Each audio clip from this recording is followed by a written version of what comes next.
मैं अपने social media platform पर नियमित रूप से कुछ चीजें साझा करता रहता हूँ। कभी संस्कृति के बारे में, कभी संगीत के बारे में, कभी फिल्म तो कभी किसी पुस्तक के बारे में। मेरा जितना अध्ययन है उसके अनुरूप इन विषयों पर अपने आप को अभिव्यक्त करने का प्रयास करता रहता हूँ। इसी प्रयास में आज बात करता हूँ एक महत्वपूर्ण पुस्तक के बारे में। पुस्तक है मानस का हंस तथा लेखक हैं इसके अमृतलाल नागर।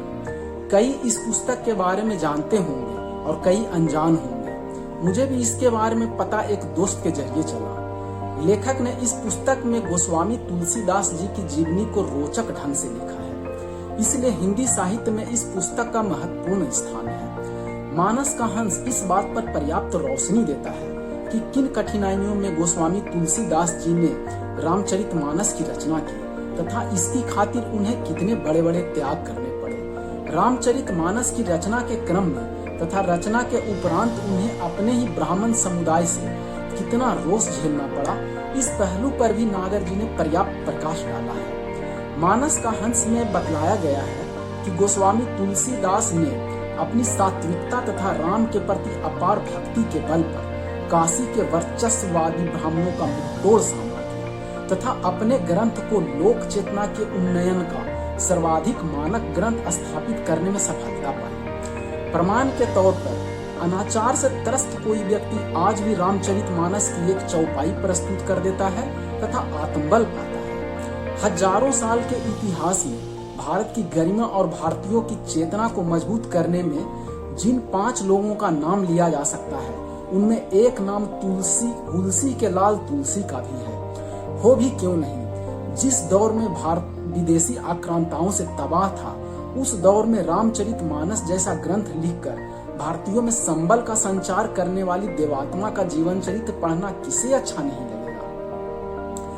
कहते हैं कि जब बादशाह अकबर के एक बड़े पद वाले नुमाइंदे ने बाबा तुलसी की विद्वता को देखकर दरबार में कोई ऊंचा पद दिए जाने की पेशकश की तो बाबा ने स्वाभिमान वाले जवाब में कहा, हम चाकर रघुवीर के पट्ट्यो लिखियो दरबार, तुलसी अब का हो हिंगे नरके मनसब। बाबा तुलसी के बारे में ये कथा प्रचलित है कि वे अपनी पत्नी रत्नावली से खूब प्रेम करते थे। करे भी काहे नहीं, कभी हृदय और कुछ करे न करे, प्रेम तो टूट कर करता है। आसक्ति का ये आलम कि वे एक बार रात्रि में मूसलाधार बारिश की परवाह न करते हुए अपनी अर्धांगिनी से मिलने ससुराल तक जा पहुंचे।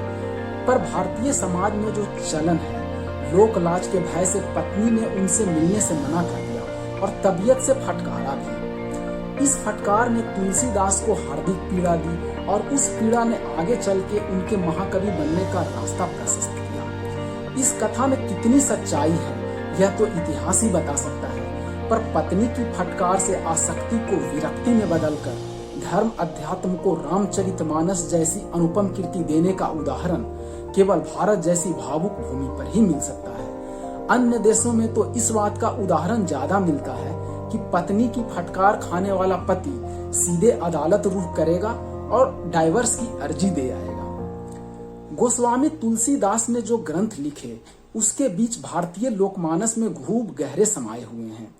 अमृतलाल नागर जी ने मानस का हंस में महाकवि तुलसीदास के जीवन के सभी पहलुओं को छुआ है। किसी देश के नागरिकों के लिए यह अति आवश्यक है कि उसे अपने ऐतिहासिक नायकों की जानकारी रहे, न कि केवल फिल्मी नायकों की। जैसे उन्होंने किन संघर्षों में अपना जीवन जिया, अपना निर्माण किया तथा अपने समाज को क्या कुछ देकर गए। यह इसलिए आवश्यक है कि अंधेरे से बाहर निकलने की रोशनी इनसे ही मिलती है, न कि किसी फिल्मी नायक से। भारत के एक बड़े नायक या सोशल हीरो कहें, यानी कि तुलसीदास को जानने समझने में मानस का हंस पुस्तक बड़ी मददगार है। पुस्तक की भाषा सुदृढ़ तथा कथ्य मंगलकारी है। शुरू से अंत तक पुस्तक पढ़ते हुए हम कुछ न कुछ सीखते चलते हैं। पढ़ना, लिखना एवं उस पर अमल करना एक आबाधित प्रक्रिया है। इसमें बाधा कभी नहीं बढ़नी चाहिए। जय हिंद।